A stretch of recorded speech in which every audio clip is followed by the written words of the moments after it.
मञई कोन मिठड़ा मुझ मिनथूं ऐला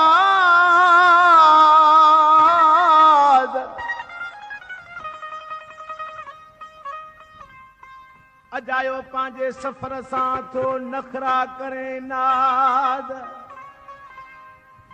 अजायो पांजे सफर सां थो नखरा करे नाद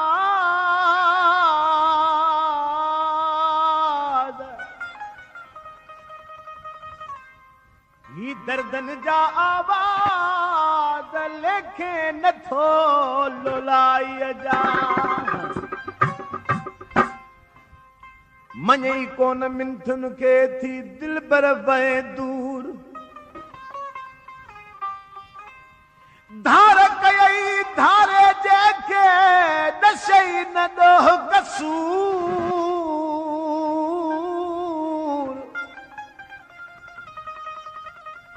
ए धार कई धारे जेके न दशई ॾोह कसूर सजण इहो वासूर अजीब तुझे अयाद खे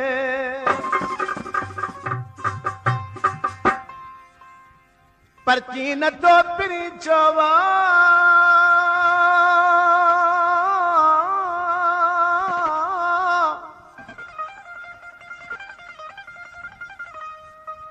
ओती हीना व्याहन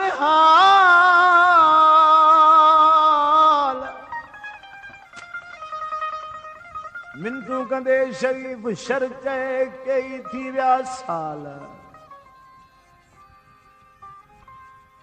मिंथू कंदे शरीफ शर चए कई थी विया साल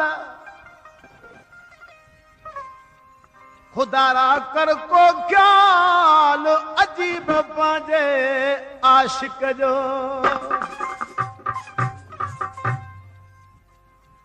खैर प्रखा फरमाशा प्यारो दोस्त भाइरन जेड़ो जुड़ियल फुलपोटो साहब खादिम हसन फुलपोटो शायर नज़ीर फुलपोटो जी फरमाशा ऐं कमर फुलपोटो साहब मुझे भाई आलम शर जी फरमाश सुईगे सका भाग्यल शर रफीक शर खादिम अरबाब मूसा शर जी फरमाशा मुझे प्यारो भाई कंड्रो बोराए खां इल्ताफ भुट्टो साहब ऐं मनठार भुट्टे जी फरमाश कलामा मुझे प्यारो झूनो शायरा जो इन महफिल में मौजूद ना है गुलाम रसूल रिंद जंहिंजा मूं केतिरा ई कलाम गया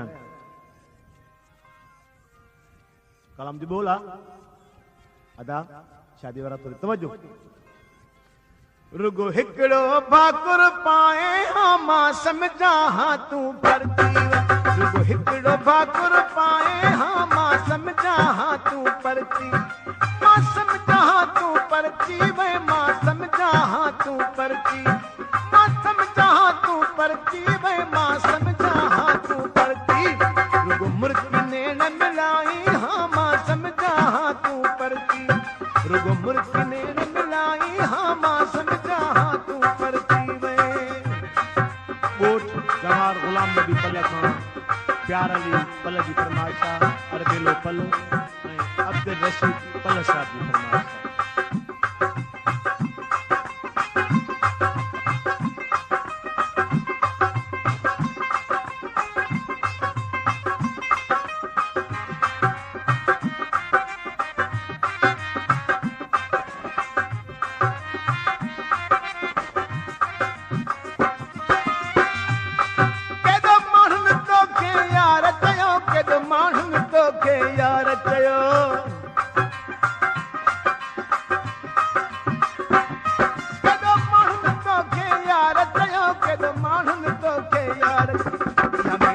यार मोटाई हाँ मां समझा हाँ तू परती वे या मेरे यार मोटाई हाँ मां समझा हाँ तू परती मां समझा हाँ तू परती वे मां समझा हाँ तू परती वे मां समझा हाँ तू परती वे मां समझा हाँ तू परती रुगो मुर्की ने न मिलाई हाँ मां समझा हाँ तू परती वे रुगो हिकड़ो भाकुर पाई हाँ मां समझा हाँ तू परती वे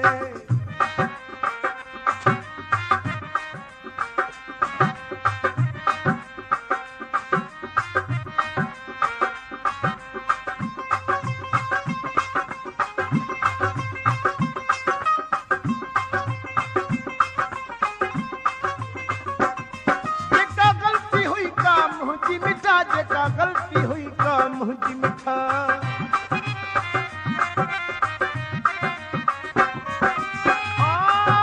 जेका ग़लती हुई का मुंहिंजी मिठा जेका ग़लती हुई का मुंहिंजी साम्हूं ते मूंखे ॿुधाई हा मां सम्झां हा तूं परती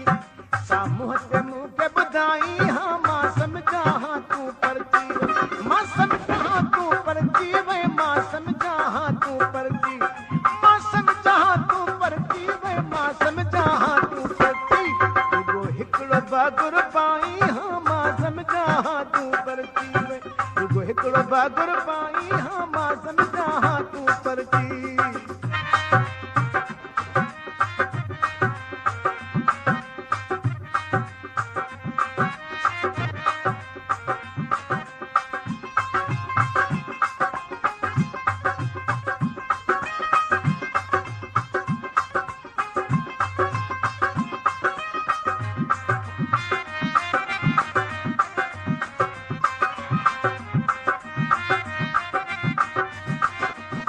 गुलाम रसूल के बेग मस्जिद में गुलाम रसूल के बेग मस्जिद में